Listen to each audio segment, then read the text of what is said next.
Assalamualaikum warahmatullahi wabarakatuh. Kami dari kelompok 3 Hukum Perdata untuk materi Hukum Perikatan. Sebelum memulai presentasi, saya akan memperkenalkan anggota-anggota dari kelompok 3. Yang pertama, ada saya sendiri, Novianto, dengan NIM 2002401 selaku ketua kelompok dari kelompok 3. Yang kedua, ada Muhammad Wahyu Akil Wayunta dengan NIM 2002420. Yang ketiga, ada Cindy Antika dengan NIM 2002435. Yang keempat, ada Mesya Dika Putri dengan NIM 2002401. Dan yang terakhir, ada Indika Akhlis dengan NIM 2002449. Presentasi ini akan dimulai dari saya sendiri, yaitu tentang ketentuan umum dari hukum perikatan. Apa itu hukum perikatan? Dalam buku 3BW berjudul Perihal Perikatan. Perikataan berasal dari bahasa Belanda, yaitu verbintenis, yang mempunyai arti yang lebih luas dari kata perjanjian. Pada buku 3BW ini, perikatan ditujukan pada perikatan yang timbul dari persetujuan atau perjanjian. Yang dimaksud dengan perikatan oleh buku 3BW ialah suatu hubungan hukum mengenai kekayaan harta benda antara dua orang yang memberi hak pada yang satu untuk menuntut barang sesuatu dari yang lainnya, sedangkan orang yang lainnya ini diwajibkan untuk memenuhi tuntutan itu. Buku 3BW ini mengatur perihal hubungan hukum antara orang dengan orang atau hak-hak perseorangan. Meskipun mungkin yang menjadi objek juga suatu benda. Oleh karena sifat hukum yang termuat dalam buku 3BW ini selalu berupa suatu tuntut-menuntut, maka isi buku 3BW ini juga dinamakan hukum perhutangan. Pihak yang berhak menuntut dinamakan pihak berpiutang atau kreditur, sedangkan pihak yang wajib memenuhi tuntutan dinamakan pihak berhutang atau debitur. Sedangkan sesuatu yang dapat dituntut dinamakan prestasi, yang menurut undang-undang dapat berupa 1. Menyerahkan suatu barang, 2. Melakukan suatu perbuatan, dan yang terakhir atau ketiga, tidak melakukan suatu perbuatan. Pengaturan perikatan. Perikatan diatur di dalam buku 3 KUH Perdata. Hukum perikatan ialah keseluruhan peraturan hukum yang mengatur tentang perikatan. Pengaturan tersebut meliputi bagian umum dan bagian khusus. Bagian umum meliputi bab 1, bab 2, dan bab 3 hanya pada pasal 1352 dan 1353, dan bab 4 yang berlaku bagi perikatan pada umumnya. Sedangkan bagian khusus meliputi bab 3 kecuali pasal 1352 dan 1353. Bab 5 sampai bab 18 yang berlaku bagi perjanjian-perjanjian tertentu saja yang sudah ditentukan namanya dalam bab yang bersangkutan. Selanjutnya yaitu sumber-sumber perikatan.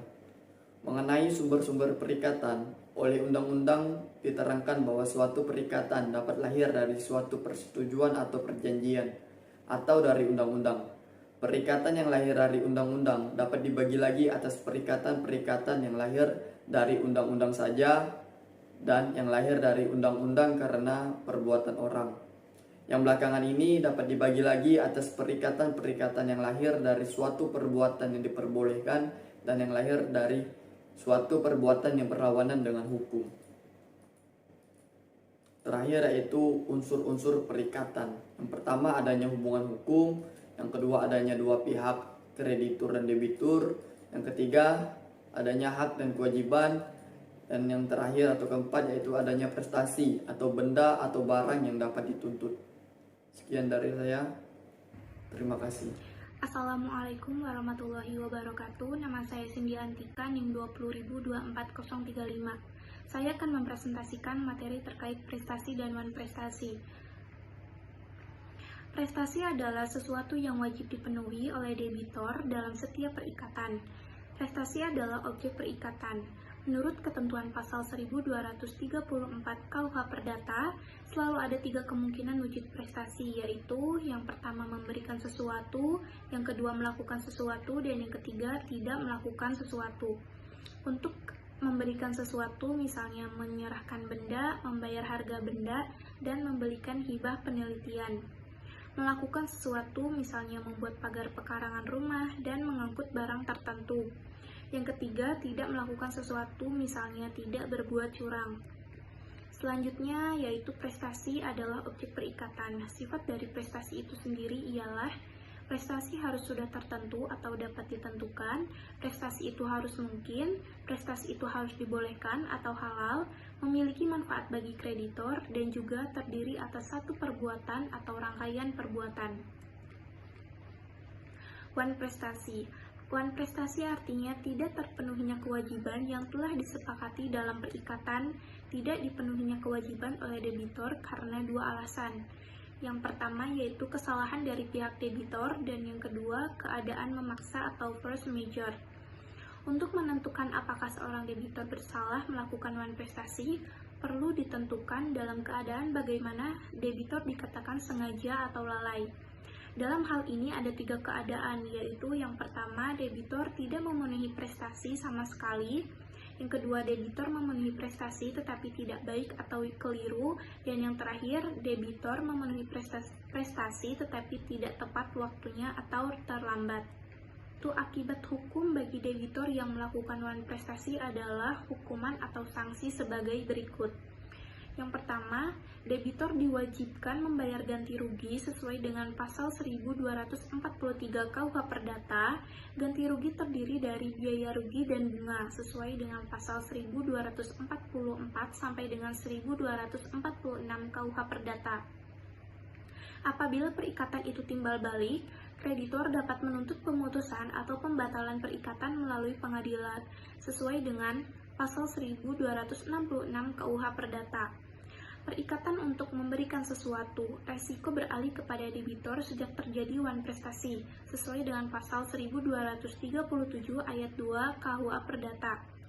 Debitor diwajibkan memenuhi perikatan jika masih dapat dilakukan atau pembatalan disertai pembayaran ganti kerugian, sesuai dengan pasal 1267 KUH Perdata.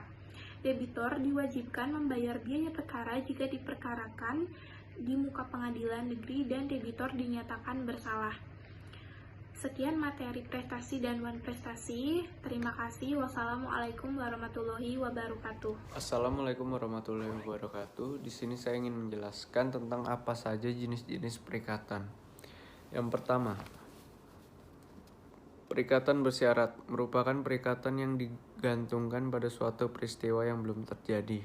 Perikatan ini terbagi menjadi 2, yaitu perikatan dengan syarat tanggung dan perikatan dengan syarat batal.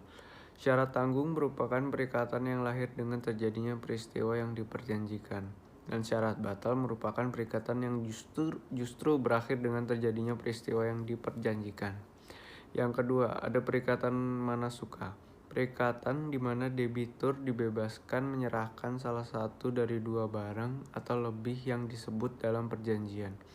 Tetapi debitur tidak boleh memaksa si berpiutang untuk menerima sebagian dari barang yang satu dan sebagian lagi dari barang yang lain. Yang ketiga ada perikatan fakultatif, perikatan yang hanya memiliki satu objek prestasi, yang di dalamnya debitur memiliki hak untuk mengganti prestasi yang semula ditentukan dengan prestasi yang lain. Yang keempat, ada perikatan tanggung-menanggung. Perikatan tanggung-menanggung, suatu perikatan tanggung-menanggung atau perikatan tanggung-renteng, terjadi antara beberapa orang berpiutang. Jika di dalam perjanjian secara tegas, kepada masing-masing diberikan hak untuk menuntut pemenuhan seluruh utang, sedang pembayaran yang dilakukan oleh salah satu membebaskan orang yang berutang meskipun berikatan menurut sifatnya. Yang kelima, ada perikatan yang dibagi dan tidak dibagi.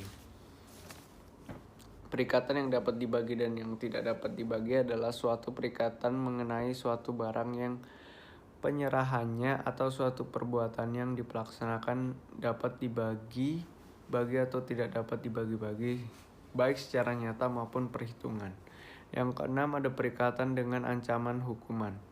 Perikatan dengan penetapan hukuman meskipun perikatan menimbulkan kewajiban di pihak lain dan dapat dituntut apabila debitur atau pihak yang punya kewajiban wen prestasi atau ingkar janji. Dalam praktiknya, para pihak seringkali memalsukan dalam kasus perjanjiannya suatu ancaman hukum berupa pembatalan perjanjian atau denda jika debitur atau pihak yang seharusnya melakukan kewajiban ingkar janji atau wan prestasi. Yang ketujuh, ada perikatan wajar, merupakan perikatan yang tidak dapat dituntut di muka dan di hadapan pengadilan manakala terjadi wan prestasi.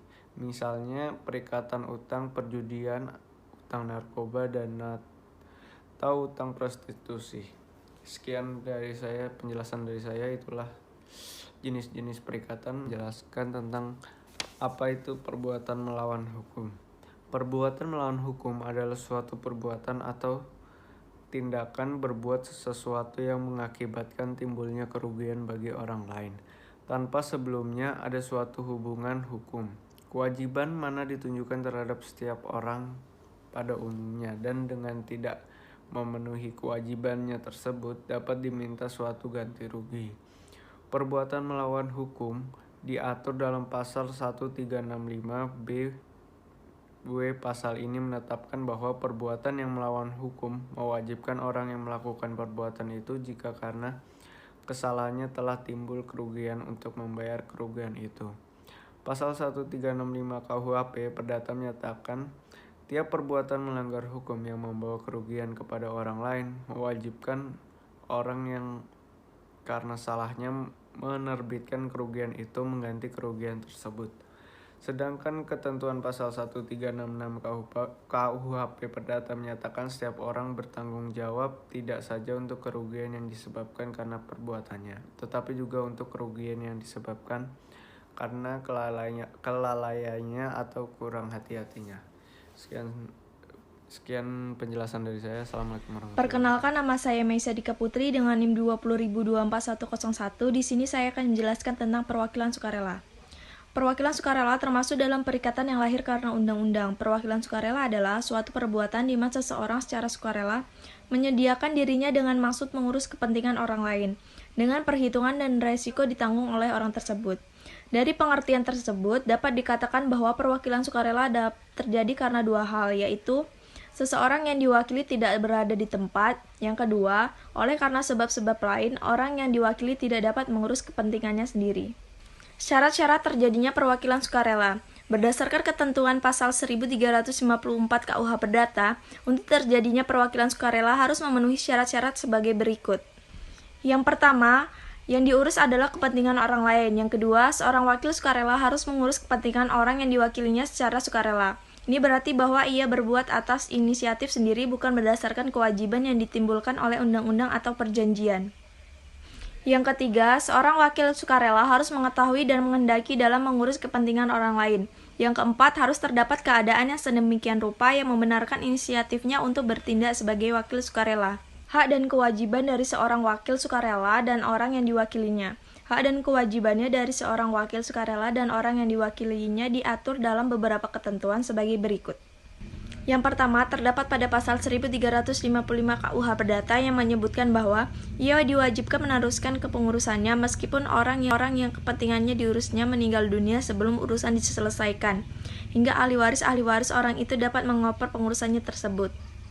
Yang kedua, terdapat pada pasal 1356 KUH Perdata yang menyebutkan bahwa yang pertama, ia diwajibkan dalam hal melakukan pengurusan tersebut memenuhi kewajiban-kewajiban seorang bapak rumah yang baik. Yang kedua, meskipun demikian, hakim adalah berkuasa meringankan penggantian biaya, kerugian, dan bunga yang disebabkan kesalahan atau kelalaian orang yang mewakili pengurusan. Yang ketiga, terdapat pada pasal 1357 KUH Perdata yang menyebutkan bahwa pihak yang kepentingannya diwakili oleh seorang lain dengan baik diwajibkan memenuhi perikatan-perikatan yang diperbuat oleh si wakil itu atas namanya, memberikan ganti rugi kepada si wakil itu tentang segala perikatan yang secara perseorangan dibuatnya, dan mengganti segala pengeluaran yang berfaedah atau Pemenuhan perlu. prestasi secara sukarela. Dengan dipenuhinya prestasi itu, perikatan menjadi terhapus. Pembayaran merupakan pelaksanaan perikatan dalam arti yang sebenarnya, di mana dengan melakukannya pembayaran ini tercapailah tujuan perikatan perjanjian yang diadakan. Pihak yang wajib memenuhi prestasi adalah debitur. Namun menurut pasal 1382 BW, selain daripada debitur sendiri, orang lain juga dapat memenuhi prestasi itu, yaitu A. Mereka yang berkepentingan, misalnya orang yang turut terutang dan seorang penanggung jawab hutang. B. Mereka yang tidak berkepentingan, asal saja mereka bertindak atas nama debitur atau atas namanya sendiri, asal ia tidak menggantikan kedudukan kreditur. 2. Yaitu penawaran pembayaran tunai diikuti dengan penitipan. Jika kreditur menolak pembayaran dari debitur, debitur dapat melakukan penawaran pembayaran tunai diikuti dengan penyimpanan.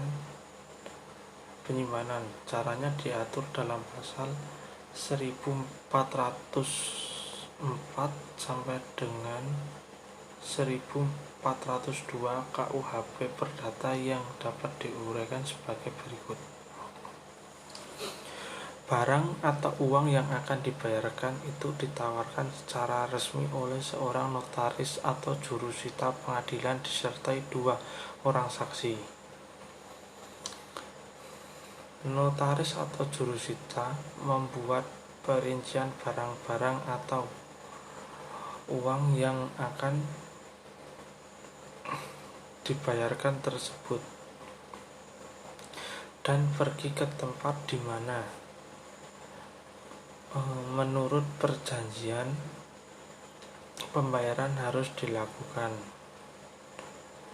Dan jika tidak ada perjanjian khusus mengenai hal ini kepada kreditur pribadi atau di tempat tinggalnya, notaris atau jurusita kemudian memberitahukan bahwa ia atas permintaan debitur datang untuk membayarkan hutang debitur tersebut. Pembayaran mana dilakukan dengan menyerahkan barang atau uang yang dirinci itu. 3. Pembaharuan utang atau novasi. Pembaruan utang atau novasi adalah suatu perjanjian yang menghapuskan perikatan lama, tetapi pada saat yang sama menimbulkan perikatan baru yang menggantikan perikatan lama. Menurut pasal 1413 KUHP Perdata, ada 3 macam novasi, yaitu 1. Novasi objektif, 2. Novasi subjektif pasif, dan novasi subjektif aktif. Novasi objektif dapat terjadi dengan mengganti atau mengubah isi daripada perikatan. Penggantian isi perikatan terjadi jika kewajiban debitur untuk memenuhi suatu prestasi tertentu diganti dengan prestasi yang lain. Misalnya, kewajiban menyerahkan sejumlah barang. Novasi objektif juga dapat terjadi dengan mengubah sebab dari mana perikatan. Misalnya, ganti rugi atau dasar. On-rate debt diubah menjadi hutang piutang. 4.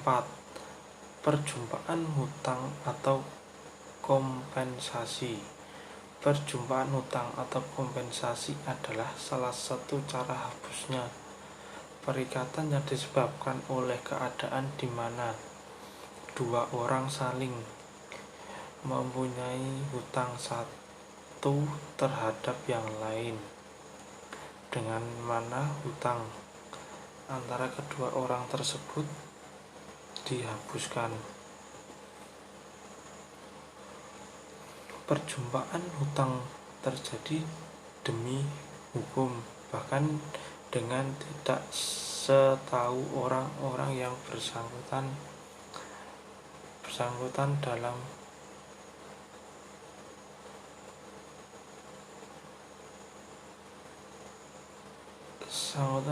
dan kedua hutang saling menghapuskan pada saat hutang-hutang itu bersama ada bertimbal balik untuk suatu jumlah yang sama. Demikian pasal 1424 KUHP Perdata memberikan pengaturan.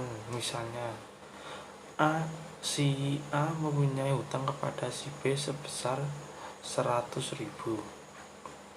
Si B mempunyai hutang kepada si A sebesar 50.000. Keduanya terjadi kompensasi sehingga A hanya mempunyai utang kepada si B sebesar 50.000. Agar kedua hutang dapat diperjumpakan,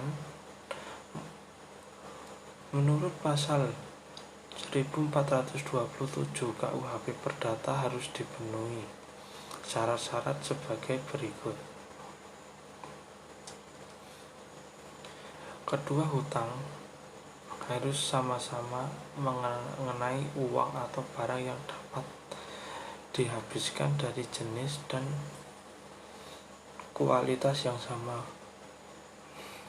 B. Kedua hutang seketika dapat ditetapkan besarnya atau jumlahnya dan seketika dapat ditagih. Jika yang satu dapat ditagih sekarang, sedangkan yang lain baru dapat ditagih 1 bulan yang akan datang, sehingga kedua barang itu tidak dapat diperjumpakan. 5. Percampuran hutang.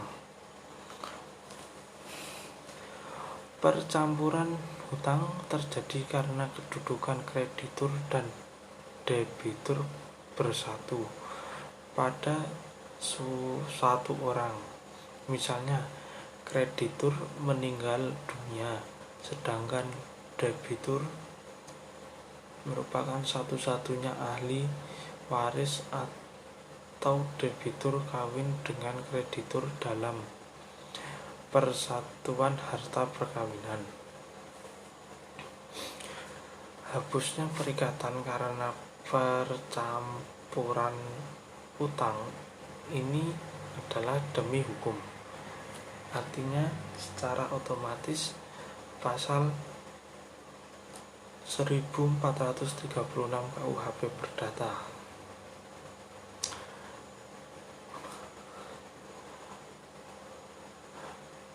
6. Pembebasan hutang. Pembebasan hutang adalah perbuatan hukum di mana kreditur melepaskan haknya untuk menagih piutang kepada debitur. Undang-undang tidak ada mengatur bagaimana terjadi pembebasan hutang ini, sehingga menimbulkan persoalan apakah pembebasan hutang itu terjadi dengan perbuatan hukum sepihak atau timbal balik. 7. Musnahnya barang yang terhutang.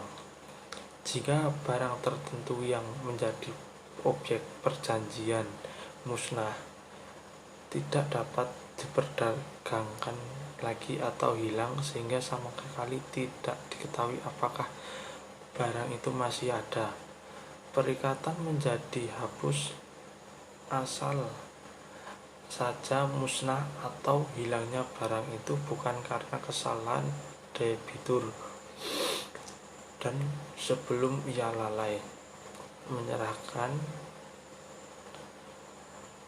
bahkan sekalipun debitur lalai menyerahkan barang itu, misalnya terlambat, perikatan juga hapus jika debitur dapat membuktikan bahwa musnahnya barang itu disebabkan oleh suatu kejadian yang merupakan kejadian yang memaksa dan barang tersebut akan mengalami nasib yang sama meskipun sudah berada di tangan kreditur. Itu terdapat dalam pasal 1444 KUHP Perdata. Nomor 8 yaitu pembatalan perjanjian meskipun titel 4 bagian ke-8 berjudul Kebatalan dan Pembatalan Perikatan-Perikatan, tetapi yang benar adalah pembatalan saja. Perkataan batal demi hukum pada pasal 1446 KUHP Perdata yang dimaksudkan sebenarnya adalah dapat dibatalkan jika suatu perjanjian batal demi hukum, tidak ada perikatan hukum yang lahir karenanya, oleh itu tidak ada perikatan hukum yang hapus perjanjiannya yang tidak memenuhi syarat subjektif, yaitu tidak ada kesepakatan atau tidak ada kecakapan mereka yang membuat dapat dibatalkan. Itu terkandung dalam pasal 1446 KUHP Perdata dan 1320 KUHP Perdata. 9. Berlakunya suatu syarat batal. Perikatan bersyarat adalah perikatan yang lahirnya maupun berakhirnya atau batal digantungkan pada suatu peristiwa yang belum dan tidak akan terjadi. Apabila suatu perikatan yang lahirnya digantungkan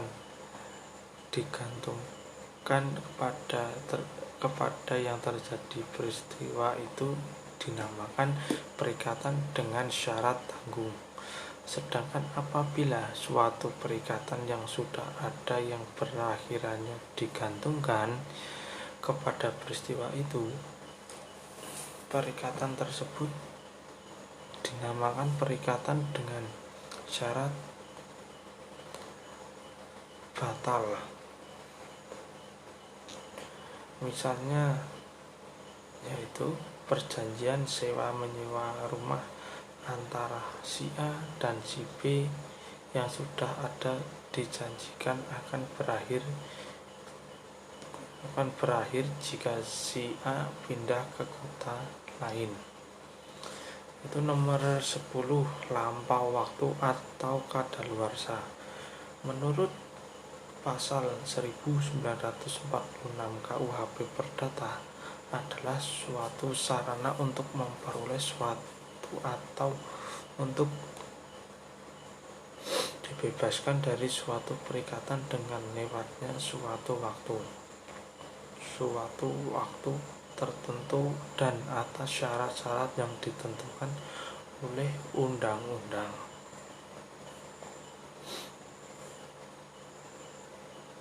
Ya, Cukup sekian penjelasan mengenai hapusnya perikatan menurut saya.